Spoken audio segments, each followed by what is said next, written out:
Bonjour à toi et bienvenue sur la chaîne pour un nouveau top 10 consacré à la série des 151. Cette dernière a remporté notre sondage avec près de 2 tiers des votes en sa faveur. Ce top va nous permettre de voir ce qu'il en est aujourd'hui de la série qui était la plus attendue de cette année 2023 et de prendre également un peu de recul sur celle-ci. Si le contenu te plaît, pense à t'abonner en cliquant sur la petite cloche pour ne pas manquer les futures vidéos de la chaîne, sans oublier le petit like qui fait toujours plaisir. Je vais également en profiter pour vous donner mon avis quant à l'évolution de leur prix dans les semaines et mois à venir. Cela reste bien entendu un avis personnel. Au passage, des mentions honorables et conseils vous attendent en fin de vidéo.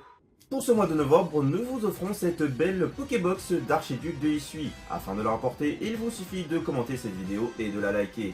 Bien évidemment, vous devez être abonné à la chaîne et une fois cela fait, nous sélectionnerons à la fin du mois notre grand vainqueur parmi les commentaires d'une des vidéos de ce mois-ci. Je vous invite donc pour maximiser vos chances à liker et commenter l'ensemble des vidéos du mois. Sur ce, bonne vidéo. On démarre directement avec la carte la moins chère de ce top. Cette place aurait très bien pu être attribuée au sublime Bulbizarre AR ou encore son évolution avec cette carte de Herbizarre AR. Tous deux sont trouvables aux environs des 25 à 30 euros, tout comme la carte que j'ai choisie pour cette 10e place. On parle ici du magnifique Carapuce AR que j'affectionne particulièrement de par son illustration juste folle du célèbre Mitsuhiro Arita, qui, rappelons-le, est illustrateur du Dracofieux premier du nom, mesdames et messieurs. Je pense que cette carte devrait tomber aux environs des 20-25 euros au plus bas, avant de reprendre en valeur. Pour cette 9e position, il m'a été difficile de départager deux cartes, celle de Mew Full Art et celle de Draco AR, que vous pouvez retrouver actuellement aux environs de 30 euros. J'ai une préférence pour la carte de Draco AR qui est bien plus travaillée que le Mew, mais après cela reste mon avis personnel. On peut l'observer dans une ancienne habitation qui a été inondée et qui se trouve être l'abri du dragon sans aile. Quant au Mew, une jolie illustration qui reste plutôt banale, et qui a cette place uniquement grâce aux Pokémon qu'elle illustre. Ne comptez pas trop sur une baisse future de la valeur de ces deux cartes qui ne devrait pas descendre en dessous des 25 euros. En 8e position, j'aurais très bien pu vous mettre la carte de Tortank Full Art illustrée par Planeta Yamashito, qui est très belle, mais elle reste une simple Full Art. J'ai donc préféré mettre en avant le fameux Rétincelle AR illustré par Miki Kudo. Une carte qui mérite son prix avoisinant les 30 euros. Son prix devrait difficilement descendre en dessous des 30 euros, cela reste bien sûr à surveiller.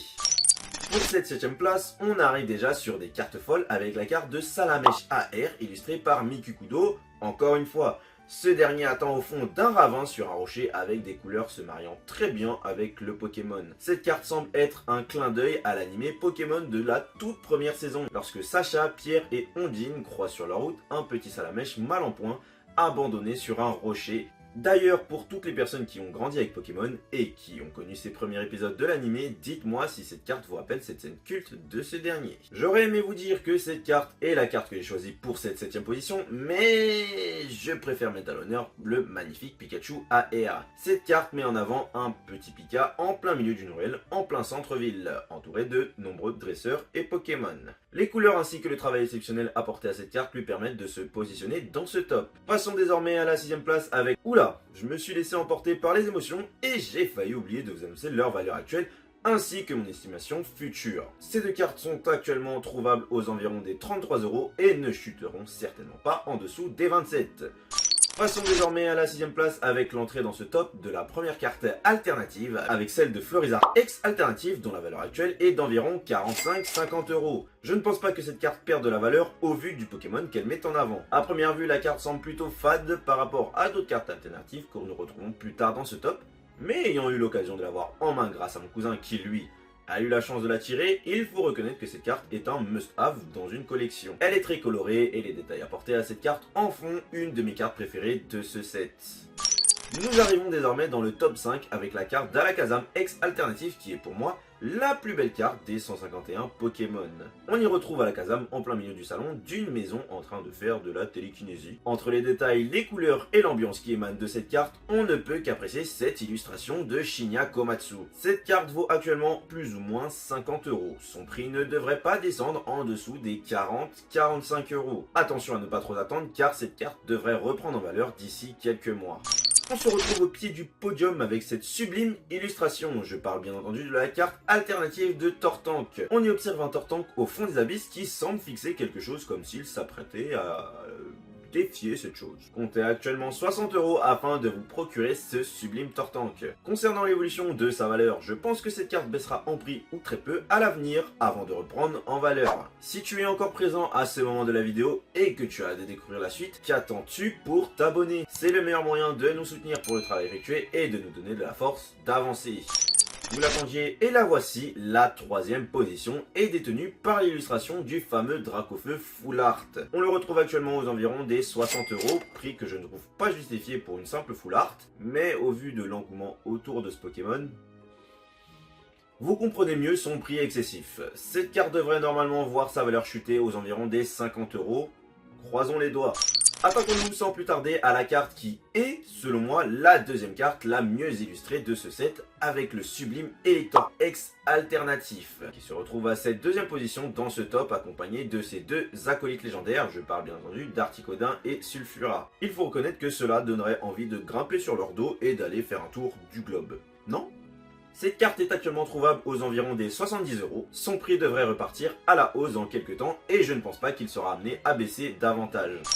Vous l'attendiez toutes et tous, mais vous le savez certainement déjà, sans grande surprise, on retrouve à cette première position le Dracofeu X alternatif de Miki Kudo. L'illustration est très bien travaillée avec ce magnifique coucher de soleil et ce paysage volcanique qui va de pair avec ce Pokémon iconique de la franchise. Malgré tous ces éléments, mérite-t-elle vraiment cette première place? Je vous invite à me donner votre ressenti concernant cette carte qui, tout comme sa petite sœur, se retrouvant à la troisième place, est une carte un peu trop surcotée à mon goût.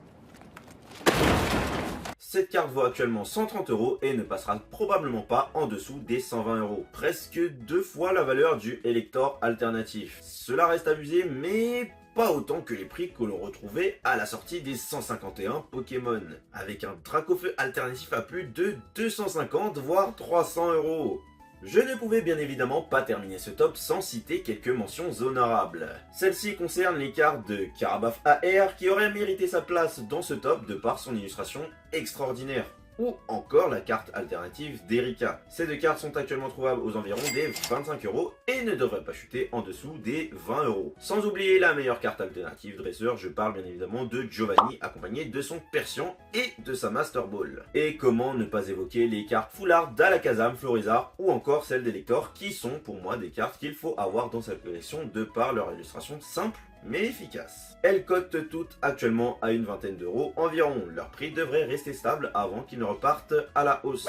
Je vous l'ai déjà dit plusieurs fois, mais pour les derniers paris Kuchani au fond de la classe, il faut toujours attendre plusieurs semaines, voire quelques mois, afin que la valeur des cartes d'une série ne se stabilise. À la date où j'écris cette vidéo, soit le 28 novembre 2023, la série des 151 Pokémon est sortie depuis déjà 2 mois. Nous pouvons donc affirmer avec quasi certitude que la valeur des cartes que je vous ai présentées pour ce top ne chutera probablement plus ou presque dans les semaines à venir. Un réassort inattendu de produits de la 151 pourrait me donner tort concernant l'affirmation précédente, mais malheureusement rien de prévu à l'horizon pour le moment. D'ailleurs, n'oubliez pas de vous abonner car c'est le meilleur moyen d'être informé des actualités entourant notre TCG préféré. Si vous avez la chance d'en trouver encore dans vos commerces, proches de chez vous à des prix raisonnables, je vous invite à en acheter car les produits de la 151 vont se faire de plus en plus rares. N'oubliez pas que Pokémon est avant tout une passion, alors faites-vous plaisir avec modération bien entendu. Quoi qu'il en soit, j'espère que la vidéo vous a plu et qu'elle vous aura été utile. Pensez à partager celle-ci à un maximum de personnes de votre entourage qui aiment Pokémon. Je vous souhaite une bonne journée ou bonne soirée selon l'heure à laquelle vous regardez la vidéo. C'était Yuma pour vous servir. Peace.